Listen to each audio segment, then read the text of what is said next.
Continuando a nossa leitura do Código Civil Brasileiro, livro 2, dos bens, título único, das diferentes classes de bens.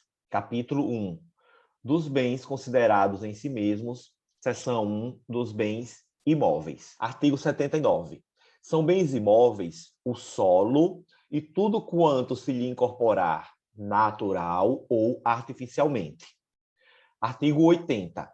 Consideram-se imóveis para os efeitos legais. 1. Os direitos reais sobre imóveis e as ações que os asseguram. 2. O direito à sucessão aberta. Eu sempre penso assim, ó, Maria, para eu nunca errar. Ó, se o imóvel, né, é um bem imóvel, todo direito real sobre o imóvel também vai ser considerado imóvel. Bem assim, as ações que os asseguram. Por que o direito à sucessão aberta também é considerado imóvel? Porque, veja, o direito à sucessão nada mais é do que um direito que está imobilizado e só futuramente você vai se fazer valer desse direito. Então, por isso que ele é imóvel, ele fica lá imobilizado até que ocorra efetivamente essa sucessão. Artigo 81. Não perdem o caráter de imóveis. 1. As edificações que, separadas do solo, mas conservando a sua unidade, forem removidas para outro local. Aqui eu sempre penso aquelas casas pré-moldadas que se usa muito nos Estados Unidos. O cara mora no estado e, de repente, quer mudar para um outro estado da federação e vai levar a casa. Então, eles conseguem tirar aquela casa inteira, botar em cima de um veículo e transportar. Então, é exatamente isso que eu penso. Ó. Separou aquela edificação do solo, mas conservou toda a sua unidade e removeu para outro local. Por isso que ela não perde a característica de ser imóvel. 2. Os materiais provisoriamente separados de um prédio para nele se reempregarem. Aqui, Maria, deixa é se reempregarem. Ó, eu estou fazendo uma reforma na minha casa. Arranquei a janela, porque eu vou fazer alguma coisinha ali, mas eu vou reempregar aquela janela. Então, essa janela, mesmo nesse período que eu retirei, ela não vai perder o caráter de imóvel. Diferentemente, se eu tivesse demolido aquela casa e pegasse aquela janela, por exemplo, deixasse separada para vender ou aproveitar futuramente em outra construção. Ok? Seção 2. Dos bens móveis. São bens... Artigo 82. São móveis os bens suscetíveis de movimento próprio ou de remoção por força alheia, sem alteração da substância ou da destinação econômico-social. Artigo 83. Consideram-se móveis para os efeitos legais. 1. As energias que tenham valor econômico. Aqui eu sempre penso na energia elétrica. Ó, a energia ela está sendo gerada lá na usina de energia, né?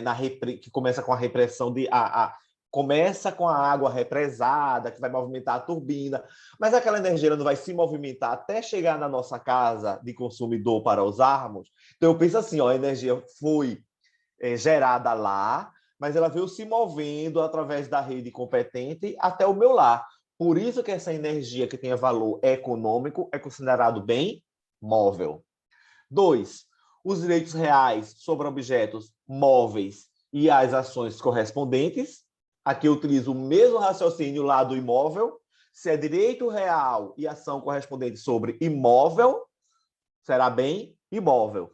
Se é direito real e ação correspondente sobre bem móvel, será também móvel. Será bem móvel. E 3, os direitos pessoais de caráter patrimonial e respectivas ações. Aqui o raciocínio é, Maria, meu direito pessoal de caráter patrimonial, eu não levo para onde eu for? Se eu levo para onde eu for, obviamente que ele é um bem móvel, dado que são bens móveis aqueles que possuem movimento próprio ou remoção por força alheia, sem alterar a substância ou a destinação econômico-social. Artigo 84. Olha aquele pulo do gato do exemplo da janela que eu dei.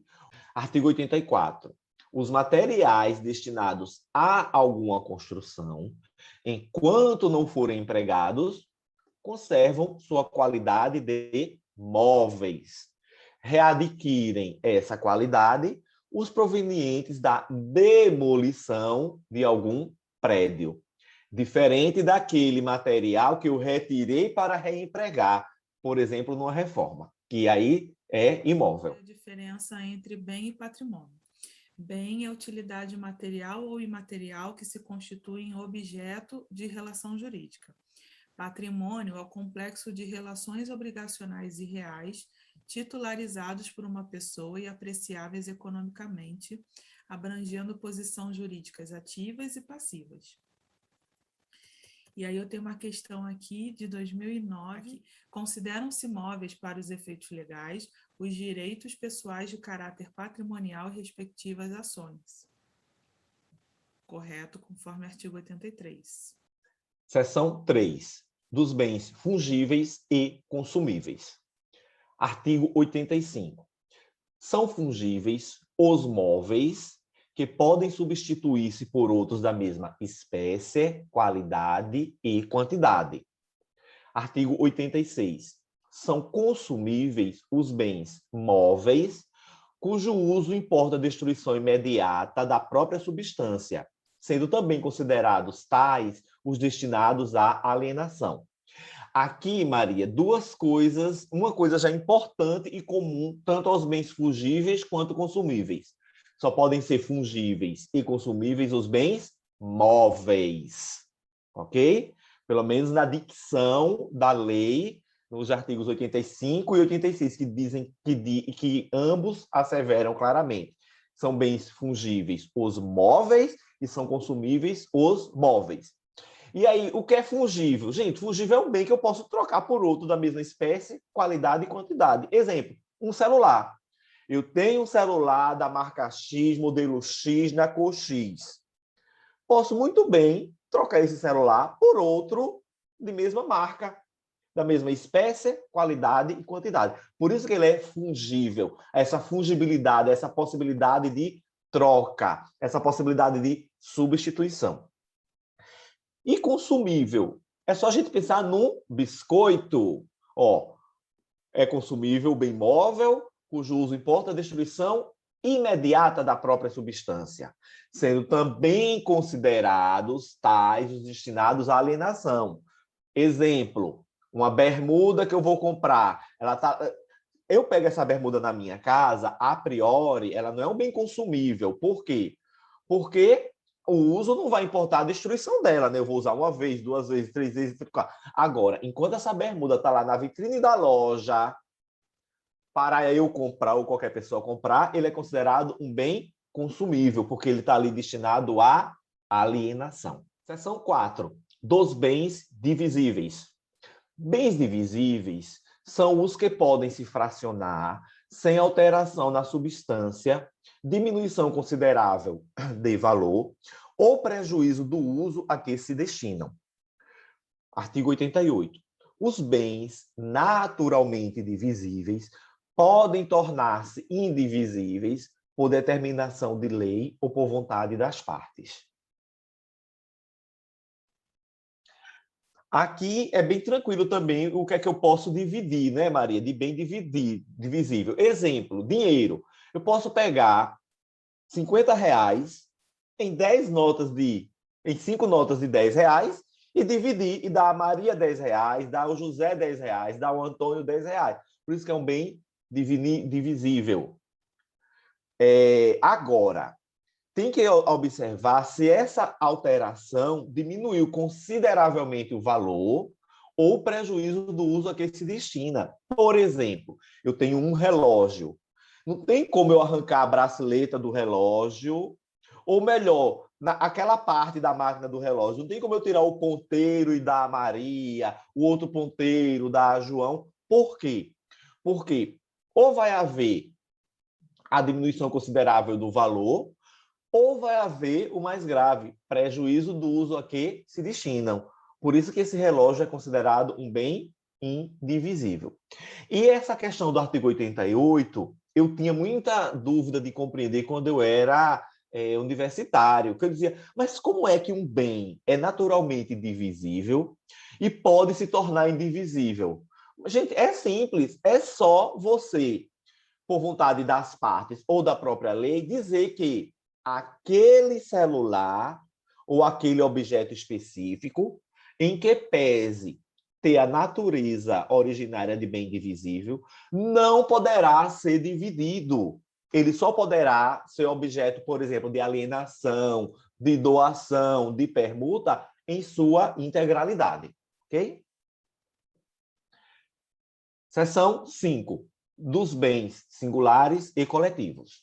Artigo 89. São singulares os bens que, embora reunidos, se consideram de per si, independentemente dos demais. 90. Constitui universalidade de fato a pluralidade de bens singulares que, pertencentes à mesma pessoa, tenham destinação unitária. Parágrafo único. Os bens que formam essa universalidade podem ser objeto de relações jurídicas próprias. Artigo 91. Constitui universalidade de direito o complexo de relações jurídicas de uma pessoa dotadas de valor econômico. Então, vamos por parte. Aqui eu gosto de exemplificar, Maria, para essa questão dos bens singulares e coletivos, uma biblioteca. O livro ele é considerado um bem singular na biblioteca. Cada livro é considerado um bem singular. A totalidade de livro, ou seja, a biblioteca, ela é considerada um bem coletivo. Por quê? Porque para constituir esse bem coletivo, eu preciso de vários bens singulares que tenham aquela destinação unitária. E aí ele diz que os bens que formam essa universalidade podem ser objeto de relações jurídicas próprias, sim. Eu posso, daquela biblioteca, escolher vender um livro, vender 2 livros, separadamente. Da mesma forma como eu posso escolher vender a biblioteca em seu conjunto. E aí, então, tudo isso é universalidade de fato. Agora, o que é universalidade de direito? Eu já saio dessa questão dos bens considerados individuais ou coletivos e parto para um complexo de relação jurídica de uma pessoa, que pode ser física ou jurídica, obviamente, e que tenha valor econômico. Ok? Capítulo 2. Dos bens reciprocamente considerados. Artigo 92. Principal é o bem que existe sobre si, abstrata ou concretamente. Acessório, aquele cuja existência supõe a do principal. Artigo 93. São pertenças os bens que, não constituindo partes integrantes, se destinam de modo duradouro ao uso, ao serviço ou ao aformoseamento de outro. Artigo 94. Os negócios jurídicos que dizem respeito ao bem principal não abrangem as pertenças, salvo se o contrário resultar da lei, da manifestação da vontade ou das circunstâncias do caso. Artigo 95. Apesar de ainda não separados do bem principal, os frutos e produtos podem ser objeto de negócio jurídico. Artigo 96. As benfeitorias podem ser voluptuárias, úteis ou necessárias. Parágrafo 1º. São voluptuárias as de mero deleite ou recreação, que não aumentam o uso habitual do bem, ainda que o tornem mais agradável ou sejam de elevado valor. Parágrafo 2º. São úteis os que aumentam ou facilitam o uso do bem. Parágrafo 3º. São necessárias as que têm por fim conservar o bem ou evitar que se deteriore. Artigo 97. Não se consideram benfeitorias os melhoramentos ou acréscimos sobrevindos ao bem sem a intervenção do proprietário, possuidor o detentor. Aqui eu gosto de falar dos acréscimos que não se consideram benfeitorias ou melhoramentos. Por quê? Porque eles não advêm da intervenção do proprietário, detentor, possuidor. Exemplo prático é o aluvião, que é exatamente o quê? Você tem uma determinada propriedade à margem de um rio, e aí, com o passar do tempo, aquele rio vai trazendo sedimento e aumenta um pouco sua propriedade. Vejam que aí não houve a intervenção do proprietário, do possuidor, do detentor. Por isso que ele não é considerado uma benfeitoria, ok? Em que pese ter aumentado o valor econômico. Porque eu tinha 1 hectare, agora eu tinha 1.000 metros, agora eu passei a ter 1.100, por exemplo, de terra. Pois bem, no que tange às benfeitorias, né? Que a gente sabe pode ser voluptuária, útil ou necessária. Aqui eu gosto de exemplificar, Maria, uma piscina. Uma piscina, ela pode ser, em determinado momento, apenas voluptuária. Exemplo, eu tenho uma casa maravilhosa e resolvo mandar fazer uma piscina semiolímpica apenas para meu deleite, para eu usufruir com minhas visitas, com minha família, etc. Então, você vê que essa benfeitoria, em que pese ela tem um valor econômico considerável, ela vai servir apenas para quê? Para meu aformoseamento. Por isso que nessa situação ela vai ser voluptuária.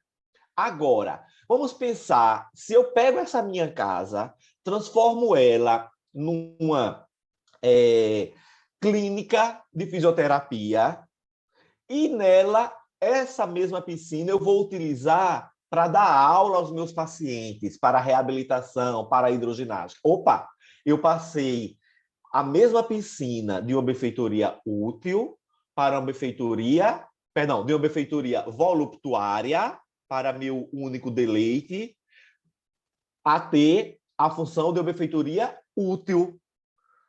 E, por fim, a benfeitoria necessária. Essa eu acho que é aquela mais simples, é a manutenção.